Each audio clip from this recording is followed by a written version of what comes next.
Du vocabulaire encore, parce que je vois souvent des confusions dans les marchés publics, la différence entre une investigation complémentaire et une opération de localisation, ce qu'on appelle une IC et une OL. Une investigation complémentaire, c'est un caractère obligatoire par rapport à la réglementation.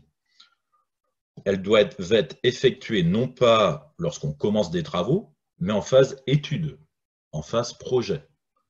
Elles sont confiées automatiquement à un prestataire certifié, dont la liste est présente sur le site du guichet unique. Le tableur Excel est à jour tous les 2 ou 3 mois et nous cite les prestataires qui sont déclarés. Donc, une IC, je vois des fois dans des marchés, on les confie à l'entreprise et elle devra mener des investigations complémentaires dans la phase préparation de chantier. C'est du non-sens. En préparation de chantier, ça s'appelle ce qu'on appelle une opération de localisation.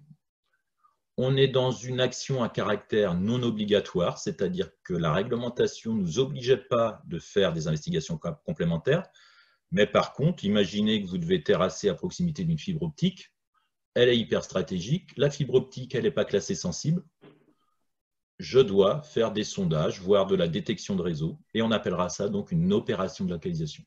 Donc, c'est un caractère, on va dire, non obligatoire, et c'est pour ça qu'en général, on peut, entre guillemets, le maître d'ouvrage peut les confier aux entreprises de travaux en phase préparation de chantier.